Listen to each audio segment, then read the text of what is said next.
करिश्मा, रेशमा और मनीषा 3 बहनें हैं। उनका एक भाई भी है, मयंक। मयंक अपनी बहनों को बहुत प्यार करता है, लेकिन मयंक की पत्नी सविता इस मामले में मयंक से बिल्कुल ही अलग है। वो अपनी ननदों का जितना बुरा कर सकती है उतना बुरा करती ही रहती है और अपनी ननदों पर हुक्म भी चलाती है। करिश्मा, करिश्मा, तुमने अभी तक नाश्ता नहीं बनाया? तुम्हारे भैया को ऑफिस जाने में देर हो रही है। हाँ भाभी, बस अभी बनाती हूँ। करिश्मा, तुम ये ढीलापन छोड़ दो। कल को पराये घर जाना है। वहाँ अगर तुम इस तरह से काम करोगी तो लोग क्या कहेंगे कि माँ ने और भाभी ने कुछ सिखाया नहीं। और तुम्हारी दोनों बहनें कहाँ हैं? रेशमा मार्केट गई है और मनीषा सो रही है। क्या? सुबह के 8 बज रहे हैं और ये महारानी अभी भी सो रही है? ये कहते हुए सविता अपनी सास दुर्गा देवी के पास जाती है। माँ जी, देख रही हो अपनी बेटियों के तौर तरीके? क्या हुआ बहू, सुबह सुबह क्या कर दिया मेरी बेटियों ने? अरे एक तो अभी अभी उठकर किचन में गई है, दूसरी सुबह सुबह बाहर चली गई और तीसरी अभी तक सो रही है। क्या करूं मैं इन तीनों का, मैं तो परेशान हो गई हूँ। जा जाकर उठा उसे और रेशमा से मैं बात करती हूँ। सविता सीधा मनीषा के कमरे में जाती है और उससे कहती है, महारानी जल्दी उठो, सूरज सर पर आ गया है। भाभी थोड़ी देर और सोने दो ना, मैं रात को लेट सोई थी। वो क्या है ना, यूनिट टेस्ट चल रहे हैं। शराफत से उठती है या नहीं, या फिर पानी की भरी बाल्टी डालूं तेरे ऊपर? नहीं भाभी, मुझे बिस्तर में नहीं नहाना, उठती हूँ मैं। मनीषा जल्दी से उठकर बाथरूम में चली जाती है। सभी आराम से बैठकर नाश्ता कर रहे होते कि तभी रेशमा बाजार से हाथ में सामान लिए आ जाती है। रेशमा को देखते ही सविता उस पर बरस पड़ती है। लो, आ गई महारानी। ऐसा भी क्या सामान लाना था जो सुबह आंख मलते ही बाजार की तरफ रवाना हो गई? भाभी, कल आप ही तो चीख रही थी कि घर का सारा सामान मुझे ही लाना पड़ता है, घर में किसी को भी किसी काम से कोई लेना देना नहीं है। अब मैं बाजार जाकर सामान ले आई तो आपको इस बात से भी तकलीफ हो रही है? देख रही हो माँ जी, अपनी बेटी की जुबान कैंची से भी तेज चलती है। और मयंक, आप तो कुछ कहेंगे नहीं अपनी लाडली बहन को? रेशमा, अपनी भाभी से ऐसे बात नहीं करते। चलो माफी मांगो। भैया, मैं क्यों माफी मांगू? आप भाभी से बोलिए ना कि हम पर कम हुक्म चलाया करे। हम इस घर की बेटियां हैं और आपकी पत्नी की ननद है, नौकरानी नहीं। लो कर लो बात। इनकी भलाई के लिए कुछ भी बोलो तो इन्हें बुरा लग जाता है। इस घर में यही इज्जत है मेरी। देख लो माँ जी, आपकी बेटी किस लहजे में मुझसे बात कर रही है। सविता वहाँ से चली जाती है। मयंक को बहुत गुस्सा आता है, वो भी वहाँ से चला जाता है। फिर करिश्मा रेशमा को समझाती है। रेशमा, तुम्हें भाभी से माफी मांग लेनी चाहिए थी ना। लेकिन दीदी, मैंने कुछ किया ही नहीं, तो मैं माफी क्यों मांगू? हाँ करिश्मा दीदी, रेशमा दीदी जैसे ही घर में आई भाभी ही उन पर चिल्ला रही थी। हाँ, मैं मानती हूँ कि गलती भाभी की थी। मैं तो इसलिए बोल रही हूँ कि भाभी ने माँ को तो पूरी तरह अपने वश में कर लिया है। वो हमारी बात सुनती ही नहीं। मयंक भैया हमारे लिए हमेशा खड़े रहते हैं, इसलिए उनकी बात का मान तो तुम्हें रखना चाहिए था ना। कोई फायदा नहीं दीदी, कुछ दिनों की बात और है, भाभी उन्हें भी हमारे खिलाफ भड़का देंगी। फिर वो भी माँ की तरह हमारी किसी बात का विश्वास नहीं करेंगे। इसी तरह सविता अपनी तीनों ननदों को किसी न किसी बात पर परेशान करती रहती थी। एक दिन मयंक अपनी तीनों बहनों के लिए गिफ्ट लाया। करिश्मा, ये तुम्हारे लिए हार का सेट। रेशमा, तुम्हारे लिए सुंदर सी ड्रेस। और मनीषा, तुम्हें किताबें पसंद है ना, तुम्हारे लिए किताबें लाया हूँ। थैंक यू भैया। थैंक यू भैया। थैंक यू भैया। करिश्मा, तुम्हारा नेकलेस कितना सुंदर है। ये भैया कहाँ से ले आए होंगे?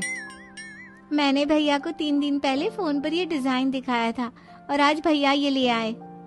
सविता तो अपनी ननदों के गिफ्ट्स देखकर जल गई और करिश्मा का नेकलेस तो उसे भी बहुत पसंद आया था। अपनी बहनों के लिए कितना अच्छा नेकलेस लेकर आए हैं, मुझे कभी कोई गिफ्ट नहीं दिया। मैं आज ही ये हार चुरा लूंगी। रात में सविता करिश्मा का हार चुरा लेती है और इसी तरह उसे अपनी ननदों की जो भी चीज अच्छी लगती वो उसे मांगती नहीं, बल्कि रात के अंधेरे में चुरा लेती। इसी तरह दिन बीतते गए और सविता ने मयंक के दिल में भी उसकी बहनों के लिए नफरत पैदा कर दी। एक दिन मयंक ने करिश्मा और रेशमा के लिए रिश्ता देखा और ये बात उसने घर में सबको बताई। माँ, करिश्मा और रेशमा के लिए बहुत अच्छा रिश्ता आया है। वो लोग कल इन्हें देखने आ रहे हैं। आप और सविता मिलकर सारी तैयारी कर लेना। ये सुनकर करिश्मा और रेशमा खुश हो जाती हैं, लेकिन सविता सोचती है, अगर इन दोनों बहनों की शादी हो गई तो घर और बाहर का काम कौन करेगा? मनीषा तो एक नंबर की कामचोर है, उससे तो किसी बात की उम्मीद लगाना ही बेकार है। मुझे इस शादी को रोकना होगा। अगले दिन सभी लड़के वालों के स्वागत की तैयारी करने में लगे होते हैं। तभी मयंक अपनी बहनों से आकर कहता है, तैयार हो गई तुम दोनों? देखो दोनों लड़के बहुत अच्छे हैं, मैं कोई कसर नहीं छोड़ना चाहता, इसलिए तुम उनके सामने अच्छे से बिहेव करना और अपनी भाभी से लड़ने मत लग जाना। करिश्मा, तुम वो नेकलेस पहन लो ना जो मैं तुम्हारे लिए लाया था। भैया मैं बहुत देर से वो नेकलेस ढूंढ रही हूँ, लेकिन मुझे मिल ही नहीं रहा। क्या तुमने नेकलेस खो दिया? तुम्हें पता भी है वो कितना महंगा था? तुम कोई काम ढंग से नहीं कर सकती। मयंक गुस्से में वहां से चला जाता है। थोड़ी देर बाद लड़के वाले भी आ जाते हैं। वो दोनों बहनों को पसंद कर लेते हैं और रिश्ता पक्का हो जाता है। लेकिन सविता के दिमाग में तो कुछ और ही खिचड़ी पक रही थी। वो पंडित जी के पास करिश्मा की कुंडली लेकर जाती है और उन्हें पैसे देकर करिश्मा की कुंडली बदलवा देती है। जब लड़के वालों के पास करिश्मा की कुंडली जाती है तो वो दुर्गा को फोन करते हैं। बहन जी, हमने करिश्मा की कुंडली अपने पंडित जी को दिखाई थी। आपकी बेटी की कुंडली नहीं बल्कि दोषों का पिटारा है। देखिए, मैं और मेरे पति इन सब बातों में बहुत विश्वास करते हैं, इसलिए हम आपकी बेटी से अपने बेटे की शादी नहीं करा सकते। इस तरह करिश्मा का रिश्ता टूट जाता है और सभी घर वालों को बहुत दुख होता है। अब कविता सोचती है, चलो करिश्मा का तो रिश्ता टूट गया, अब रेशमा का भी रिश्ता तोड़ना है। क्या करूं? अब सविता आवाज बदलकर किसी अननोन नंबर से रेशमा के होने वाले ससुराल में फोन करती है।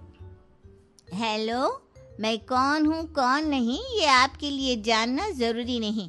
बस इतना सुन लो कि रेशमा का 2 साल से किसी के साथ अफेयर चल रहा है। बस रेशमा का रिश्ता तोड़वाने के लिए सविता का इतना कहना काफी था।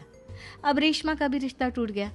मयंक और दुर्गा देवी ने रेशमा को खूब खरी खोटी सुनाई और उससे बार बार उस लड़के के बारे में पूछने लगे। आप दोनों मुझे क्यों परेशान कर रहे हो? अरे कोई लड़का होगा मेरी लाइफ में तो मैं बताऊंगी ना। जब कोई है ही नहीं तो कहाँ से लाऊं मैं कोई लड़का? तो तेरे होने वाले ससुराल वालों को फोन किसने किया था? माँ, मैं नहीं जानती किसने फोन किया था, मैं सच कह रही हूँ। मैं तो पहले ही कह रही थी इसकी लगाम खींच कर रखो, लेकिन मेरी सुनता ही कौन है। आप चुप रहिए भाभी, ये सब आपका ही किया धरा है। अब तीनों बहनों को विश्वास हो जाता है कि ये सब उनकी भाभी ही कर रही है। तीनों बहनें अपनी भाभी को सबक सिखाने के लिए एक वकील कर लेती है और घर में हिस्सा मांगना। देखो भैया, माँ बाप की जायदाद में जितना बेटों का हक होता है उतना ही बेटियों का, इसलिए इस घर के 4 हिस्से होंगे और हमें अपना हिस्सा चाहिए। मैंने तुम्हारे लिए क्या क्या नहीं किया और तुम इस घर में हिस्सा मांग रही हो? भैया, आप और माँ हम बहनों की कोई बात नहीं सुनते हो और भाभी हमारी शादी नहीं होने देगी क्योंकि उन्हें लगता है कि आप हमारी शादी में ज्यादा पैसा लगाओगे और उन्हें हम जैसी फ्री की नौकरानी कहाँ मिलेगी। तो हम भाभी के साथ तो रह नहीं सकते, हम बहनों को अपना हिस्सा चाहिए। अरे तुम्हें शर्म आनी चाहिए अपने भाभी पर ऐसा इल्जाम लगाते हुए। वो तुम्हारे बारे में कितना सोचती है। हाँ माँ, भाभी हमारे बारे में बहुत सोचती है। दिन रात बस यही सोचती रहती है कि किस तरह से अपनी तीनों ननदों को परेशान करूं और कभी मुझे पढ़ने भी नहीं देती। दोनों बहनों का रिश्ता भी तो इन्होंने ही तोड़वाया है और रात में हमारे कमरे में आकर हमारी चीजें भी चुराती हैं। इसी तरह सविता की तीनों ननदें अपनी बात पर अड़ी रही। अब कोर्ट में तारीख भी शुरू हो गई। जब सविता को लगा कि उसकी तीनों ननद इतनी आसानी से नहीं मानने वाली, तो उसने अपने पति और सास को सारी सच्चाई बता दी और अपनी तीनों ननद से माफी मांगी। मयंक और दुर्गा को भी अपनी गलती का एहसास हो गया। अब सविता खुद करिश्मा और रेशमा के लिए अच्छा रिश्ता ढूंढती है और उनकी शादी करवाती है।